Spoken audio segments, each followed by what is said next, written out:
మిత్రులందరికీ నమస్కారం. నేను మీ ప్రియా చౌదరి. 10 రూపాయల కోవా బన్ను ఊర్లు దాటి, దేశం దాటి, రాష్ట్రాలు దాటి, అలాగే దేశాల్లోకి వెళ్ళిపోయి ఇది ఒక పెద్ద చర్చగా మారటానికి సహకరించినటువంటి మిత్రులందరికీ కూడా చాలా చాలా చాలా థ్యాంక్స్ చెప్తూ, అలాగే ఈ విషయాల మీద మరిన్ని విషయాలు లోతుగా తెలుసుకోవడానికి మన ముందు ఉన్నారు హైకోర్టు అడ్వకేట్ మౌనిక శుంకర్ గారు. వారిని అడిగి అసలు విషయాలు ఏంటనేది మనం చాలా ముచ్చట్లు మాట్లాడుకోవాల్సినటువంటి అవసరం ఉంది. అమ్మ నమస్తే. నమస్తే అండి. మేడం చెప్పండి, కోవా బన్ తిన్నారా? తినిపిస్తున్నారా? కోవా బన్నుని రామ్ ప్రసాద్ గాని శ్యామ్ ప్రసాద్ గాని చేసిస్తే తింటా అండి. అబ్దుల్లా చేసిస్తే అలా ఉమ్మిండో ఉచ్చబోసిండో పిల్లలు కాకుండా మందులు వేసిండో వాడు ఇంకేమైనా రైసిన్, ఒకవేళ వాడు చైనాలో డాక్టరేట్ చదువుకొని వచ్చేసి అందులో రైసిన్ వేసిండు ఎవరికి తెలుసు. కాబట్టి కోవా బన్ను అబ్దుల్లా ఇస్తే తినను, రామ్ ప్రసాద్ శ్యామ్ ప్రసాద్ ఇస్తే తింటాను. దీనికి మతం రంగు పులుముతున్నారు అని మాట్లాడుతున్నారు కదా, ఏమంటారు దానికి? ఈశ్వర సర్వభూతానం అని చెప్పే హిందూ సనాతన సంస్కృతి నుంచి వచ్చినప్పుడు అది అబ్దుల్లా గాని జాన్సన్ గాని రామ్ ప్రసాద్ అయినా కూడా అందరూ కూడా ఆ సర్వేశ్వరుని సృష్టిలో భాగమే. కాబట్టి అందులో ఏం ప్రాబ్లం లేదు. కానీ వీడు చేసేటప్పుడు వీని దృష్టి వేరే ఉంటది, రామ్ ప్రసాద్ చేసేటప్పుడు అతని దృష్టి వేరే ఉంటుంది.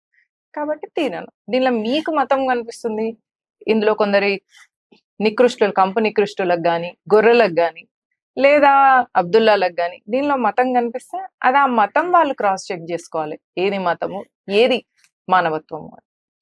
హిందూని సహజంగా గిల్టీ ఫీల్ చేయడం చాలా easy when compare to other ideologies. ఎందుకంటే అపరాధ మనోభావాన్ని ఈజీగా తీసుకురావచ్చు హిందువులకి, ఎందుకంటే పాప పుణ్య భీతి ఉంటది కాబట్టి. వాళ్ళకేం ఉండదు, ఏం చేసినా కూడా, ఏం చేసినా ఏం చేయకున్నా, చంపినా బతకబెట్టినా, ఏం చేసినా స్వర్గానికి పోతాం అనేది ఒక కాన్ఫిడెన్స్ ఉన్న తర్వాత వాడు పుణ్యకార్యాలు చేస్తాడని గ్యారంటీ ఉంది.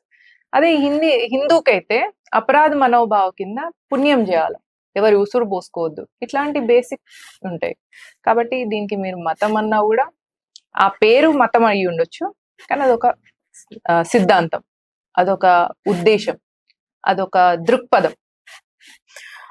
ఇక్కడ ఒక విషయం, దీన్ని ఇలాంటి కోణంలోకి కొంతమంది మానవతావాదులు తీసుకెళ్తున్నారు అంటే, అతను ఒక పేదవాడి మీద మీ జులుం చలాయిస్తారా? అలాగే మస్కా జర్నలిజం లాంటి పదాలన్నీ చాలా అద్భుతంగా వాడుకుంటూ ఎవరైతే అసలు విషయాలు తెలియనటువంటి వాళ్ళు ఉన్నారు. ఇక్కడ గమనించాల్సిన విషయం ఏంటంటే, అక్కడ రిపోర్టర్ కవర్ చేసింది ఏంటి అనంటే, అక్కడ ఎక్స్పైరీ డేట్ లేనటువంటి నిలువ ఉన్నటువంటి ఆహార పదార్థాల మీద అతను క్వశ్చన్ చేయటం అనేటటువంటిది జరిగినప్పుడు అతను ఇచ్చినటువంటి ఆన్సర్లన్నీ కూడా పేదవాడి ఆన్సర్లే ఇచ్చాడు.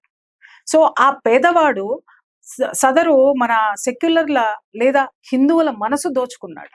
కానీ ఆ పేదవాడు అక్కడ నుంచి బయలుదేరినటువంటి పేదవాడు వయా సెక్యులర్ల మనసు దోచుకుని అక్కడ నుంచి ఎస్డిపిఐ నీడలో కూర్చొని ఎస్డిపిఐ అండతోటి అతను దమ్కి ఇచ్చే స్థాయిని మాత్రము ఇక్కడ ఎవరు ప్రశ్నించట్లేదు. ఇక్కడ మనం చూసినటువంటి కోణం ఏదైతే ఉందో, ఇది ఎందుకు ఎస్డిపిఐ అనేటటువంటి సంస్థ గురించి మరి ఈ మస్కా జర్నలిస్టులకి తెలియదా, మస్కా జర్నలిజానికి తెలియదో మనకైతే తెలియదు. కానీ బహుశా ఎర్రి జర్నలిజం అనేటటువంటి దాన్ని ఒకదాన్ని ప్రొజెక్ట్ చేస్తున్నారు. ఎర్ర జర్నలిజం కాదు, ఎర్రి జర్నలిజం.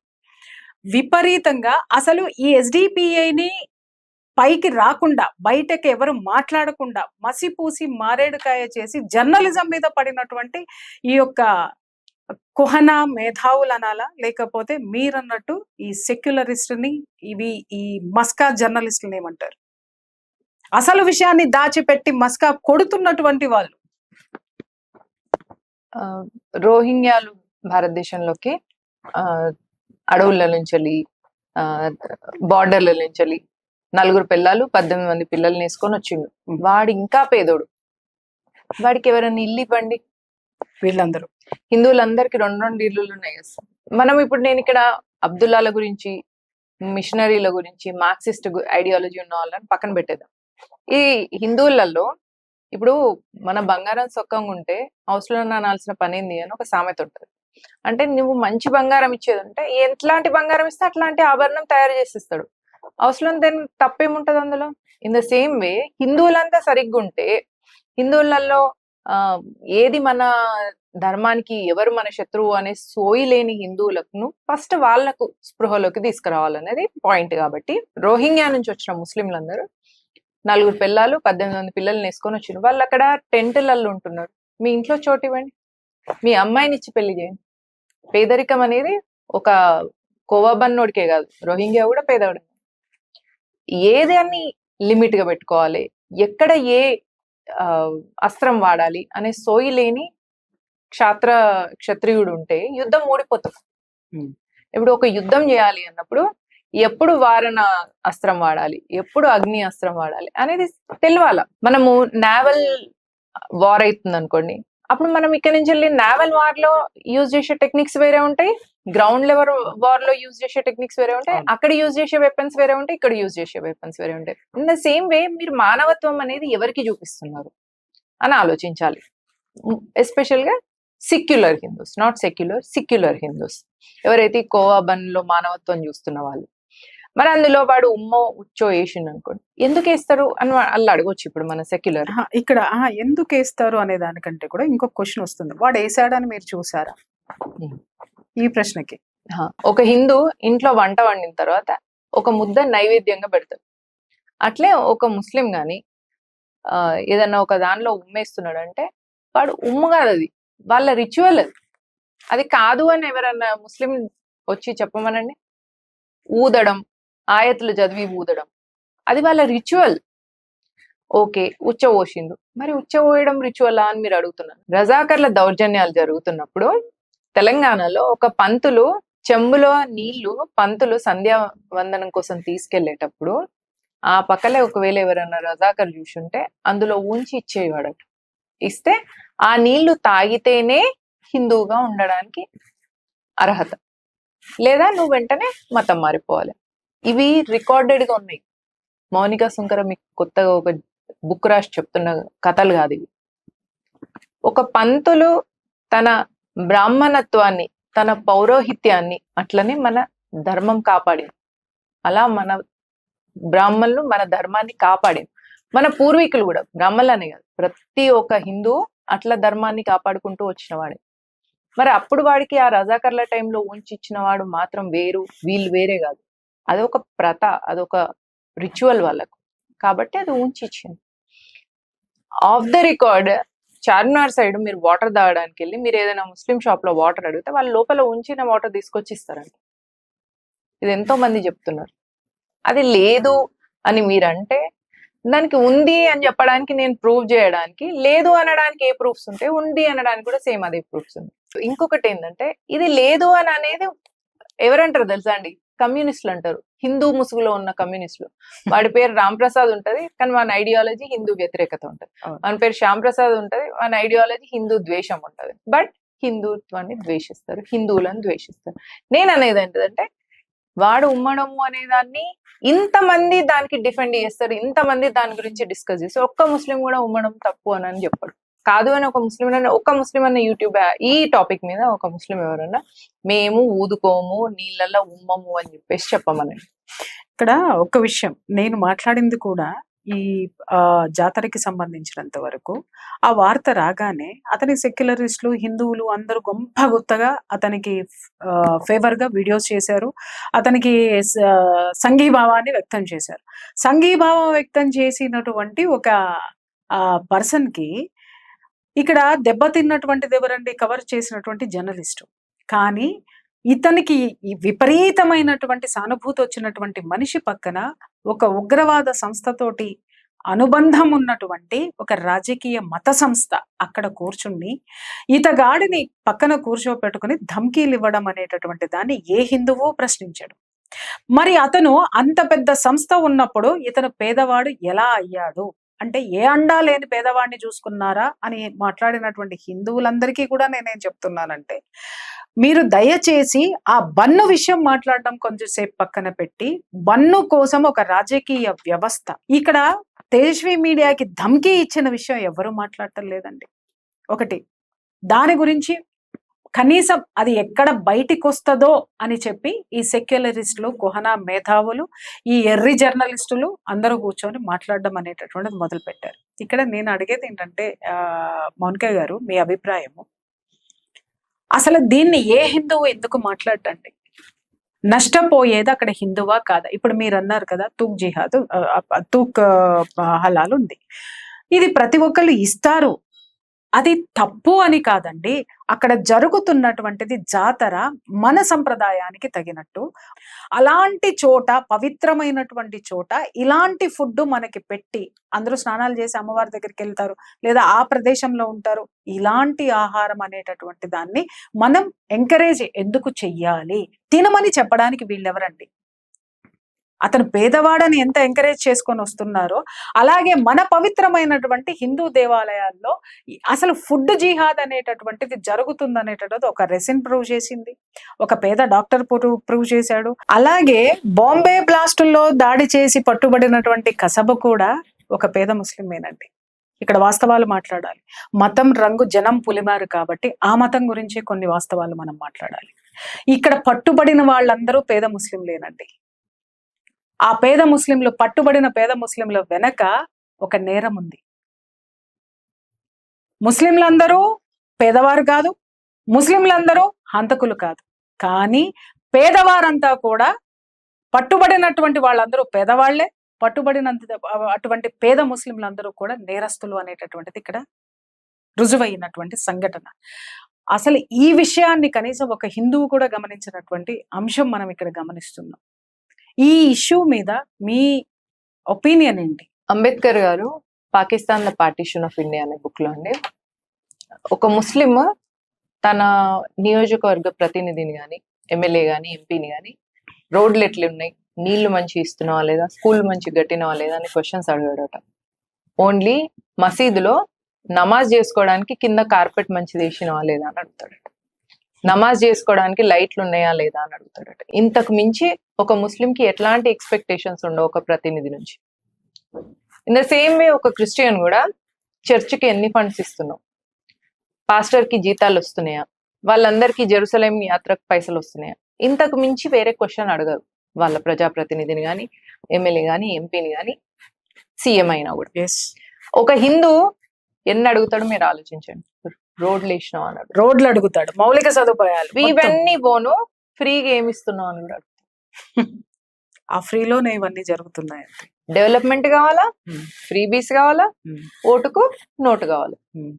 ఈ మైండ్ సెట్ నుంచి హిందువులంతా దేశం కోసం ఒక నిలబడిన ఒక ఎజెండా ఉన్న పార్టీని, ఒక ఐడియాలజీ ఉన్న పార్టీ మాత్రమే నా దేశంలో అధికారంలో ఉండాలి, నా ప్రాంతంలో అధికారం ఉండాలి, నేనున్న నియోజకవర్గంలో అధికారంలో ఉండాలి అన్న స్పృహలోకి హిందువులు వస్తున్నారు, ఇంకా రావాల్సిన అవసరం ఉంది. ఇది హిందువులు తెలుసుకోవాల్సిన విషయం. వీళ్ళ ఎకో సిస్టమ్ ఎంత స్ట్రాంగ్ గా ఉంటది అంటే, మీరు ఒక్క చోట ఒక ముస్లింని డిస్టర్బ్ చేసినా, టచ్ చేసినా, ఆ దగ్గరలో ఉన్న మసీదు నుంచి వెళ్ళి ఆ ఊర్లో ఉన్న మసీదు ఆ స్టేట్ లో ఉన్న క్యాపిటల్ సిటీకి ఉన్న మసీద్కి కన్వర్ట్ అవుతుంది. ఆ క్యాపిటల్ సిటీలో ఉన్న మసీద్కి కనెక్టివిటీ ఉంటది. వాళ్ళను ముతావలి అంటారు. ఆ ముతావళీలు ఏం చేస్తారంటే, ఆ స్టేట్ కి క్యాపిటల్ గా ఒక మసీద్ ఉంటది, ఆ మసీద్ కి ఇన్ఫర్మేషన్ ఇస్తారు. వాళ్ళు మౌలవీస్ ఉంటారు. ఆ స్టేట్ నుంచి వెళ్ళి ఢిల్లీలో వాళ్ళ సెంటర్ ఉంటది, ఆ ఢిల్లీకి కనెక్టివిటీ ఉంటది. అంటే ఇంత స్ట్రాంగ్ ఎకో సిస్టమ్ నుంచి ఒక పల్లెటూరు నుంచి డిస్టిక్ నుంచి వెళ్ళి ఆ స్టేట్ క్యాపిటల్, ఆ స్టేట్ క్యాపిటల్ నుంచి వెళ్ళి కంట్రీ క్యాపిటల్ దాకా వీళ్ళ ఎకో సిస్టమ్ ఇంత స్ట్రాంగ్ ఉన్నప్పుడు పిఎఫ్ఐ రావచ్చు, ఎస్డిపిఐ రావచ్చు, even for that matter when it comes to Muslim Brotherhood is for the Muslims అని అంబేద్కర్ గారు చెప్పినట్టు అవుట్ ఆఫ్ ద కంట్రీ ఉన్న ముస్లిం ఆర్గనైజేషన్స్ కూడా వస్తాయి. అంటే పాకిస్తాన్ లో ఉన్న ఐఎస్ఐ కూడా ఇప్పుడు వలీకి సపోర్ట్ గా వచ్చినా కూడా ఆశ్చర్యపోవాల్సి లేదు. అప్పుడు సామాన్య ముస్లిం కూడా ముస్లిం గా చూసుకొని పాకిస్తానీ వాడిని కూడా ముస్లిం గానే కన్సిడర్ చేస్తాడు తప్ప పాకిస్తాన్ శత్రు దేశంగా కన్సిడర్ చేయడు. ఇది ముస్లిం ఎకో సిస్టమ్. ఈ ఎకో సిస్టమ్ ని డీబంక్ చేసింది 90s లో కాదు, ఈ ఎకో సిస్టమ్ ని డీబంక్ చేసింది అంబేద్కర్ గారు 1947 కు ముందే. అంబేద్కర్ గారు ఎందుకు కన్వర్ట్ కాలేదండి ఇస్లాంలోకి? ఎగ్జాక్ట్లీ ఎందుకంటే ఈ ఎకో సిస్టమ్ చాలా డేంజరస్ గా ఉంది.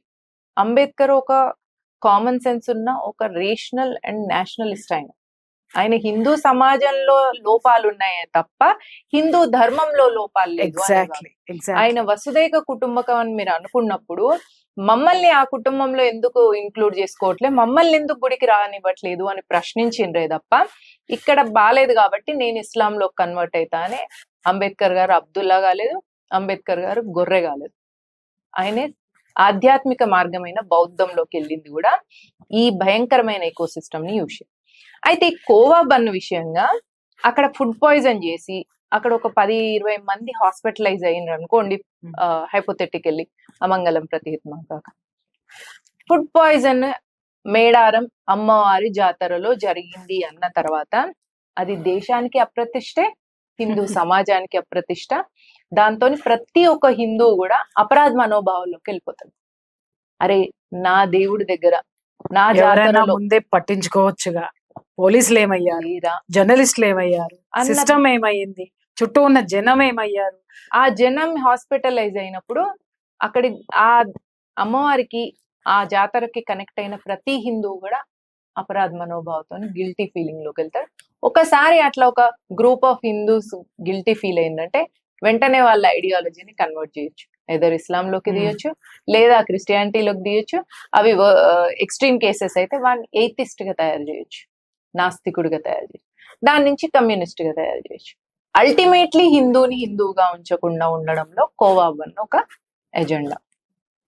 ఇక్కడ ఒక విషయం మౌనిక గారు మీరు గమనించారో లేదు, ఇక్కడ ఎక్కువ ఇది గిరిజన జాతర. ఇక్కడ మీరు ఒకటి గమనించారు, మేడారం జాతర, సమ్మక్క సారమ్మ జాతర అనంటే ఆసియాలోనే, ఏషియన్ దీంట్లోనే, ఖండంలోనే ఒక పెద్ద జాతర అండి, గిరిజన జాతరగా పేరుంది. చాలా పెద్ద, అంటే వివిధ దేశాల నుంచి కూడా గిరిజనులు అటెండ్ అవుతారు ఈ జాతరకి. అంత ఇంటర్నేషనల్ ఫేమస్ ఉన్నటువంటి పండగ గిరిజన జాతర ఎక్కడుందండి? ఒక రూరల్ ఏరియా. ఓకే, ఇందాక మీరు అన్నారు చూసారా, ఇక్కడ ఎవరైనా తిని ఏదైనా ఒక 10 మందికి నష్టం కలిగితే, ఏదన్నా అయితే ఇక్కడ ఎవరికి పేరు వచ్చేది? అక్కడ జాతర, తర్వాత అమ్మవారు, తర్వాత మన యొక్క సిస్టమ్ మీద, మన రిచువాలిటీ మీద అపనమ్మకం అనేటటువంటిది ఒకటి. ఒక అపనమ్మకం కూడా కాదు, ఒక సందిగ్ధావస్థలో మనిషి ఉన్న రోజున వాళ్ళు లాగేసుకుంటారు అని. ఇక్కడ కూడా ఆ ప్రమాదాలు లేవా? ఒక్కసారి తరిచి చూస్తే నేను గమనించిన అంశాలు, ఇది రూరల్ అండి. ఇప్పుడు మీరు అన్నట్టుగా ఇక్కడ మోషన్స్ అయినాయి అనుకుందాం సార్, అనుకుందాము మౌనిక గారు, ఎవరికైనా కానీ బన్ను తిన్నప్పుడు, ఎందుకంటే మా రిపోర్టర్కి ఆ కంప్లైంట్స్ ఉన్నాయి కాబట్టి ఆ రిపోర్టర్ అక్కడికి వెళ్ళి కవర్ చేయటం అనేటటువంటిది జరిగింది. అదే జాతరలో కేవలం బన్ను తినడం వల్ల మోషన్స్ అయినాయి అని చెప్పేంత ఎడ్యుకేషన్ ఐడియాలజీ ఉన్నటువంటి వాళ్ళు అక్కడ ఎవరు లేరండి. ఒకటి 10 రూపాయలు కోవా బన్ ఎవరు తింటారు మౌనిక గారు? మీరు నేను జాతరకి వెళ్తే కొనుక్కుంటామా? పేదవాడే కొనుక్కుంటాడు కదా. ఆ పేదలకి ఈ బన్ను తినడం వల్ల ఇలా వచ్చింది అనుకోలేరు. కారణం ఏంటంటే అక్కడ అమ్మవారికి జాతర చేసి అక్కడే ఫుడ్ వండుకొని అక్కడ అమ్మవారికి ఆ ప్రసాదం మొక్కులు ఏమన్నా ఉంటే మొక్కులు తీర్చుకొని అక్కడ మటన్ తింటారు, చికెన్ తింటారు. ఎందుకంటే కోడి, అక్కడ మేక, ఇదంతా కూడా ప్రసాదం కింద ఇస్తారు అమ్మకి మొక్కులు మొక్కుకొని. అది తిన్న తరువాత ఒకవేళ దాని వల్ల వచ్చిందేమో, అంటే ఈ అజీర్ణం అందుకోసం వచ్చిందేమో అని అనుకుంటారు తప్ప వీళ్ళకి ప్రత్యేకించి ఇలాంటి నిలవ ఉన్న ఫుడ్ తినడం వల్ల అనారోగ్యం వస్తుంది అనేటటువంటి జ్ఞానము ఆ పేదవాళ్ళకి ఉండేటటువంటి అవకాశమే లేదు మౌనిక గారు. సో మీరన్నట్టుగా ఇది ఎవరైనా గమనిస్తే ఏమవుతుంది అనంటే అది జరగలేదు కాదు, జరగకుండా ఒక విధంగా రచ్చ చేసి ఇక్కడ ఆపినామేమో అనేటటువంటిది నా నమ్మకం అండి. ఇక్కడ మెయిన్ ప్రాబ్లం ఏంటంటే గిరిజన జాతర, మన హిందువులందరూ అక్కడికి వెళ్ళారు, అందరూ కొన్నవాళ్ళందరూ పేదవాళ్లే. ఆ పేదవాళ్ళ ఆరోగ్యం ఇక్కడ ఎవరికి కనిపించట్ల. దాంట్లో మనం పురుగులు పట్టింది చూపించాం, అక్కడ కోవా వాసన వచ్చింది చూపించాం, రంగు మారిపోయి ఉన్నది చూపించారు. ఇవన్నీ కూడా జనం మాట్లాడకుండా ఉండడానికి కారణాలు చెప్పండి మీరు గమనించినటువంటి. మన దేశంలో ఒక కాన్సెప్ట్ ఉందండి, సెలెక్టివ్ ఎజెండా అంటారు. అంటే ఇప్పుడు విక్టిమ్ హిందూ అనుకోండి, అసలు ఇష్యూనే కాదు. ఏదైనా ఒక ఫర్ ఇన్స్టెన్స్ ఒక రేప్ జరిగింది అనుకోండి, రేప్ జరిగిన మహిళ హిందూ అనుకోండి, అది అసలు ఇష్యూనే కాదు అసలు ఈ దేశంలో, మన దేశంలో. ముస్లిం అనుకోండి, ఇష్యూ అయిపోతుంది. ప్రపంచవ్యాప్తంగా కూడా భారతదేశంలో అసలు మహిళలకే సేఫ్టీ లేదు అనే ఇష్యూ కాడికి వచ్చేస్తారు. ఇక్కడ మన రిపోర్టర్ బాలాజీ చేసిన తప్పు ఏంటిది అంటే, హిందూ ఇతను, నువ్వు ముస్లిం ని అక్యూజ్ చేస్తావా? ఒక హిందూకి ముస్లిం తప్పు చేస్తే ప్రశ్నించే అధికారం, అంటే ఒక కాఫీర్ గా ఉన్న నీకు ఒక ముస్లిం ఏం చేస్తే ఉంచిస్తే తాగాలేను, అది కాఫీర్ల స్థాయి అకార్డింగ్ టు ఇస్లాం.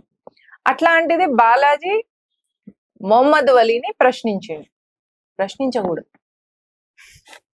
ఇక్కడ విక్టిమ్ అక్యూజ్డ్ లో ఫస్ట్ ఆఫ్ ఆల్ వాడు అక్యూజ్డ్ వలి అనేవాడు, ఎందుకంటే వాడే క్రిమినల్. అక్కడ వాడు దొంగ బన్నులు, వాడు కల్తీ బన్ను తీసుకొచ్చి అక్కడ ప్రజల తినిపిస్తే పిల్లలకి ఏమన్నా అయితే ఎట్లా అనేది ఫుడ్ సేఫ్టీ కింద ఇది క్వశ్చన్.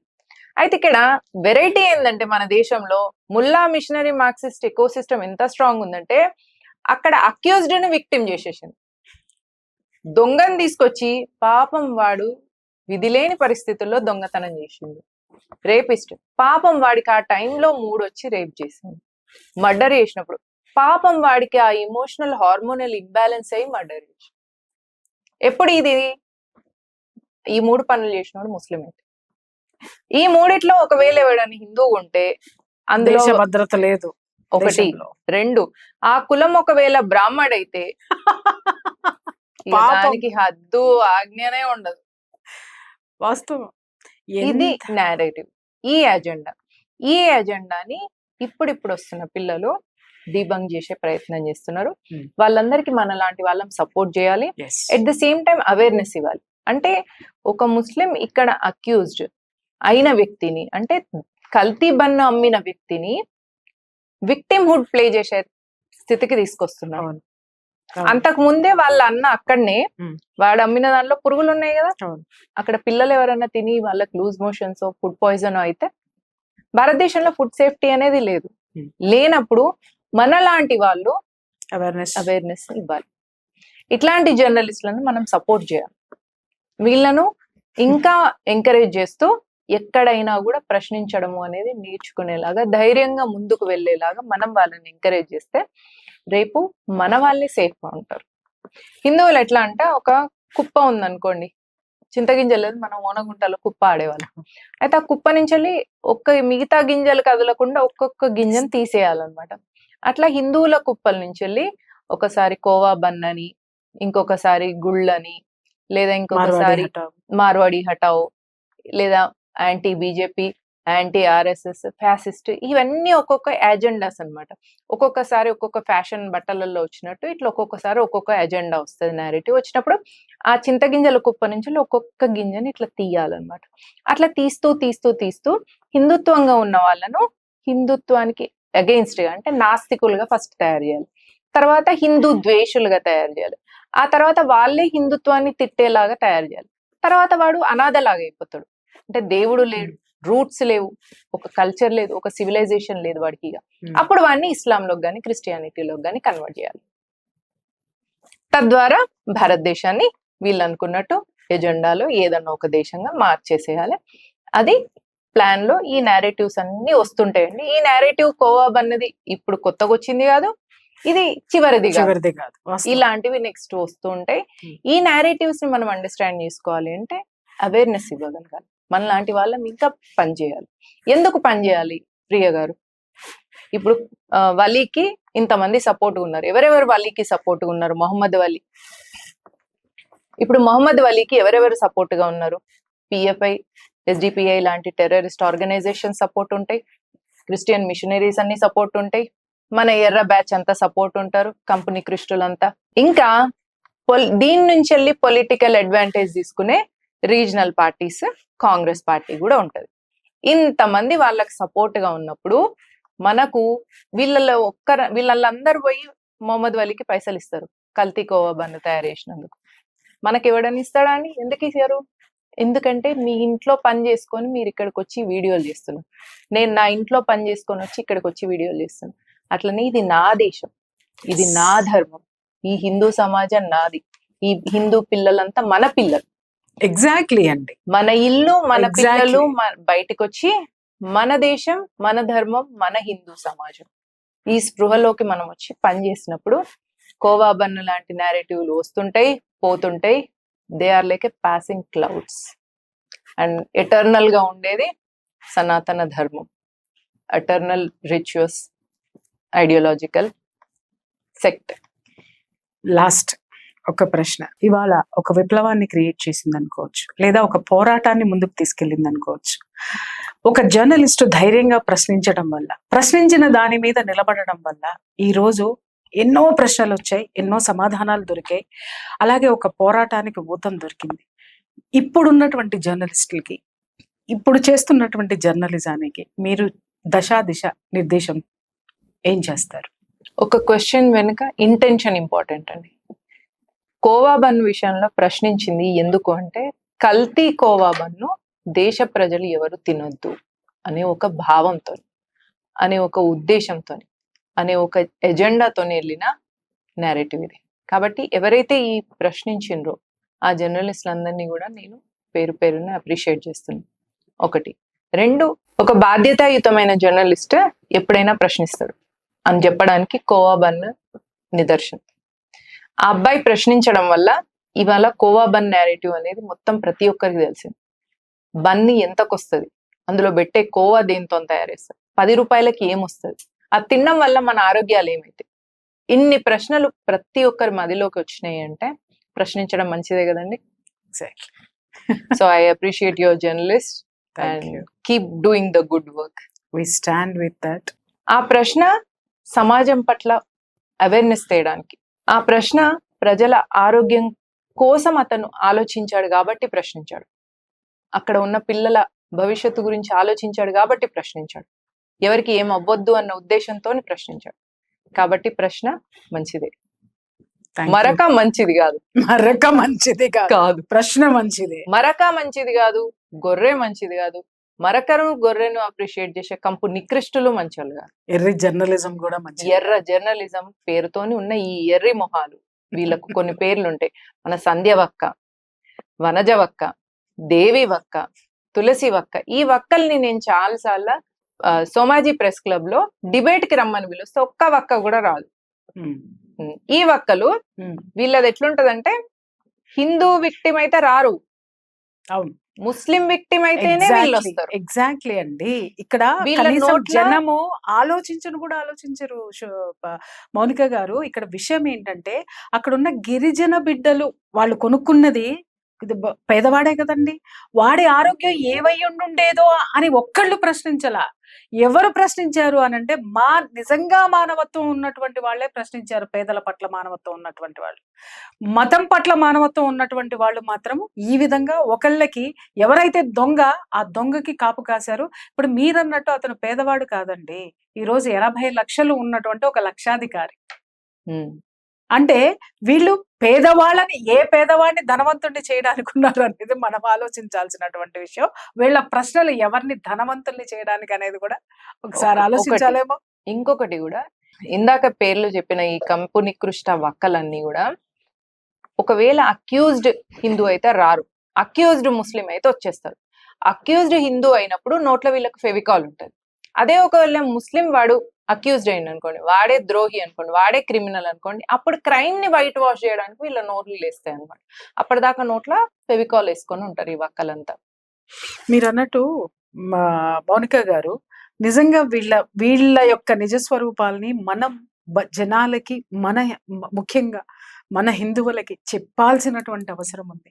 వాళ్ళు ఏ విషయాల్లో బయటకు వచ్చి ఎవరిని సమర్థిస్తున్నారు, ప్రతి ఒక్కదానికి, వాళ్ళు చేసేటటువంటి ప్రతి నేరానికి పేదరికమో, లేకపోతే వాళ్ళు యువతల లేదంటే సిస్టమ్ ఫెయిల్యూర్ అనో, ఉంటే సిస్టమ్ ఫెయిల్యూర్ అని పడతారు, లేదంటే పేదరికం అనేటటువంటి ఒక ట్యాగ్ తగిలిచ్చేస్తారు. అక్కడ ధనవంతుడు ఉన్నాడు అనుకోండి, సిస్టమ్ ఫెయిల్యూర్ అంటారు. అక్కడ పేదరికం ఉందనుకోండి, ఒక నేరం వెనుక వాడు పేదవాడు అనే ట్యాగ్ పెట్టి అందరి నోళ్ళు మూయించేస్తారు. హిందువు కొంచెమన్నా మార్చాలి మనము, ఎందుకంటే ఇప్పటికే మనం మార్చాల్సిన సెక్టర్ ఉందండి. ఇప్పటికి మనకు వస్తున్నటువంటి ఇది కానీ, ఈ ఉద్యమంలో ఉన్నటువంటి యువత అసలు ఎవరికి వాళ్ళు స్వచ్ఛందంగా వచ్చి ఎన్ని వేల మంది గొంతుకలు విప్పారు, ఎంతమంది ఎక్కడెక్కడ వాస్తవాలు తీసుకొచ్చి ప్రజెంట్ చేస్తున్నారు. ఇవాళ చెప్పాలంటే ఎవరు విక్టిము, ఎవరు ఇది అనేటటువంటిది ప్రజలు తేల్చారండి, జనం. వీళ్ళు ఏం చేసిందంటే, క్రైమ్ ని వైట్ వాష్ చేసే ప్రయత్నం చేశారు. ఇదివరకు ఇస్లామిక్ అట్రాసిటీ, కమ్యూనిస్టులు ఇంకొకటండి, రజాకర్లు తెలంగాణ ప్రజల మీద చేసిన దౌర్జన్యాలను మనము నిజాం విముక్త స్వతంత్ర పోరాటం అంటే, కమ్యూనిస్టులు దాన్ని సాయుధ పోరాటం అంటే. అసలు ఆర్మీ అంటేనే సాయుధ బలగాలు, వీళ్ళు ఆర్మీతో ఫైటింగ్ చేస్తే అది సాయుధ పోరాటం ఎట్లయితే? అంటే వీళ్ళు పట్టుకున్నది అప్పుడు సాయుధం, వీళ్ళదైతే సాయుధం అవుతుంది, ఆర్మీ జవాన్లు పట్టుకున్నది సాయుధం కదా. కాదు, వీళ్ళు అంటే దేన్నైనా వీళ్ళ వైపు చేసుకునేటటువంటి తెలివితేటలు. వీళ్ళ మెయిన్ ఎజెండా ఏముంటది అంటే white washing crime that is done on a Hindu by a Muslim by a Christian. అంటే బ్రిటిష్ మన మీద చేసిన దౌర్జన్యం కాదు, బ్రిటిష్ వాడు మనకు లూటీ చేయడం కోసం వాడు రైలు వేస్తే డెవలప్మెంట్ కోసం రైలు వేసినట్టు. ఇవే కదా పోర్ట్రేట్ చేశారు. ముస్లింలు, మొఘళ్ళు, రజాకర్లు దౌర్జన్యాలు చేస్తే ఆల్రెడీ ఇక్కడ దొరలు, అగ్రవర్ణాల వాళ్ళు, తక్కువ కులం వాళ్ళు, సో కాల్డ్ తక్కువ వర్ణం వాళ్ళ మీద దౌర్జన్యాలు చేస్తుంటే వీళ్ళు వచ్చి వాళ్ళని కాపాడిండ్రు. ఇది white washing of a crime by the communist in India. కాబట్టి ముల్లా మిషనరీ మార్క్సిస్ట్ లో ముల్లా చేసే దౌర్జన్యాలు, మిషనరీ చేసే దౌర్జన్యాలను వైట్ వాష్ చేసేది మార్క్సిస్ట్ ఐడియాలజీ ఉన్నవాళ్ళు. ఇవన్నీ తెలుసుకోవాల్సిన బాధ్యత హిందువులకు ఉన్నది. వీళ్లకు ఫారిన్ ఫండింగ్ ఉంటుందండి, సిఐఏ సపోర్ట్ ఉంటుంది, పాకిస్తాన్ ఐఎస్ఐ సపోర్ట్ ఉంటుంది, చైనా నుంచి వెళ్ళి కమ్యూనిస్ట్ సపోర్ట్ ఉంటుంది. వీళ్ళకి ఫండ్స్ వస్తాయి, ఆ డబ్బులతో వీళ్ళు చేస్తారు. ఇది ఐబీ రిపోర్ట్స్ లో ఉన్నాయి కూడా. మీరు ఐబీ రిపోర్ట్స్ చదివితే చాలా ఐబీ రిపోర్ట్స్ లా కమ్యూనిస్టులు ఐఎస్ఐ నుంచి వెళ్ళి డబ్బులు తీసుకున్నాయి, సిఏఏ నుంచి డబ్బులు తీసుకొని మిషనరీ యాక్టివిటీస్, ఈవెన్ నక్సలైట్లు కూడా అండి ఎక్కడైనా డెవలప్మెంట్ పోతే చేయనియరు, కానీ మిషనరీ వాళ్ళు పోయి గిరిజనుల మత మార్పిడి చేస్తే మాత్రం ఏమన్నారు. ఇంకొక విషయం అండి, ఇక్కడ మీరు ఐబీ రిపోర్ట్ చూస్తే ఈ ఫండ్స్ వస్తున్నాయి అన్నారు. మరి ఎస్డిపిఐ యొక్క అధ్యక్షుడు ఎవరైతే ఉన్నారో కేరళలో, మెయిన్ పార్టీ మెయిన్ ఇది అక్కడే ఉంది, హెడ్ క్వార్టర్. అతను పట్టుబడింది కూడా మనీ లాండరింగ్ కేసులో. ఆ మనీ లాండరింగ్ కేసులో ఈడీ ఇచ్చింది, మీరు నెట్లో కొట్టి చూసుకోండి అందరూ కూడా. ఆ ఈడీనే ఇచ్చింది ఏంటి అని అంటే, ఇతనికి ఫండ్స్, ఆ మనీ లాండరింగ్ మనీ ఎక్కడి నుంచి ఇతను అందుకున్నాడు, ఈ పార్టీ నుంచి వచ్చింది అని అంటే పిఎఫ్ఐ నుంచి వచ్చింది అనేటటువంటిది ఇది సుస్పష్టము. ఇది ఇంటెలిజెన్స్ రిపోర్టు. అసలు దీని గురించి ఒక్క ఎర్రి జర్నలిస్టు మాట్లాడినాడు లేరు, ఒక సోకాల్డ్ ఏంటి సోషలిస్టు దాన్ని ఏమంటారండి వాళ్ళు మాట్లాడిన వాళ్ళు ఎవరు లేరు. మరి ఇక్కడి నుంచి ఆంధ్రోడు ఎవడ్రా నువ్వెవడ్రా అని డప్పు కొట్టి పాట పాడినాడు, డప్పు కొట్టి అక్కడికి వెళ్ళి ఆంధ్రోడికి డప్పు కొట్టొచ్చిన వాళ్ళు కూడా అంటే కుల అంటే కుల కార్డు గాని, ప్రాంత కార్డు గాని, భాష కార్డు గాని హిందువులకే అనమాట. ముస్లింలు ఆంధ్ర వాళ్ళు, తెలంగాణ ముస్లింలు ఉండదు, మొత్తం ముస్లిమే ఉండదు. మిషనరీలో ఆంధ్ర ముస్లిము, తెలంగాణ మిషనరీలో ఆంధ్ర క్రిస్టియన్, తెలంగాణ క్రిస్టియన్ ఉండదు. కమ్యూనిస్టులలో కూడా దేశవ్యాప్తంగా కమ్యూనిస్టులు ఉండదు. హిందూ మాత్రం ఇందాక నేను చెప్పిన ఆ కుప్పల్లో నుంచి వెళ్ళి తీసేలాగా వర్గము, కులము, శైవులు, వైష్ణవులు, అసలు ఎన్ని విభేదాలు హిందువులలో డివైడ్ చేయడానికి వాడతారు. ఆంధ్రోడు, తెలంగాణోడు చెప్పేసి మళ్ళీ హిందువులకే వాడతారు. ప్రాంతాల భాష కూడా హిందీ భాష మేము ఎందుకు మాట్లాడాలి అని కేటీఆర్ లాంటి వాళ్ళు కూడా మాట్లాడతారు. హిందీ భాషను ఎందుకు ఇంపోజ్ చేస్తున్నాం? మరి సిగ్గు లేదు, ఇంగ్లీష్ భాష మాట్లాడుతున్నావు, బ్రిటిష్ వాడు లూటీ చేసుకెళ్ళిండు దేశాన్ని, వాడి భాష మాట్లాడతావా? అదే సంస్కృత భాషలోకి ఆధారమైనటువంటి భారతదేశంలో ఉన్న భాషలన్నీ, హిందీ కూడా సంస్కృత భాష నుంచి వచ్చింది. సంస్కృతం తల్లి అయితే ఈ భాషలన్నీ మనందరి ఇవన్నీ సిస్టర్ లాంగ్వేజెస్. ఈ భాషలో హిందీ భాష నేర్చుకోవడానికి నీకు ఎంత ఇబ్బంది అవుతుంది, హిందీ ఇంపోజిషన్ అంటావు, ఇంగ్లీష్ అయితే మాట్లాడతావు. మళ్ళీ తెలంగాణ ప్రతి గవర్నమెంట్ దానిలో ఉర్దూ ఉంటుంది. ఇది దీన్ని మనం ఎక్స్పోజ్ చేయాలి, ఈ హిపోక్రసీని ఎక్స్పోజ్ చేయాలి. ఎగ్జాక్ట్లీ. థ్యాంక్ యూ అమ్మా. ఎందుకంటే చాలా విషయాలు ఇలాంటివి చర్చలకు రావాల్సినటువంటి అవసరం ఉన్నది. ఎందుకంటే ఈ కోవాబన్న విషయం కాదు, మనం పోరాటం చేస్తున్నటువంటిది కల్తీ ఆహారం మీద. అది ఇక్కడ నుంచి స్టార్ట్ అయింది. ఎన్నోసార్లు మీరు కానీ నేను కానీ డిస్కషన్స్లో కానీ డిబేట్స్లో కానీ దీని గురించి చర్చించాం, చాలా వరకు చర్చించాం. మీరన్నట్టు ప్రశ్న మంచిదే, ప్రశ్న ఉన్న మరకల్ని తుడిచేస్తే అది ఇంకా మంచిది. థ్యాంక్ యూ అమ్మా. Thank you so much. Thank you so much Priya garu. Thank you so much for having me on your show. Good luck to you and good luck to your channel. Thank you. Thank you.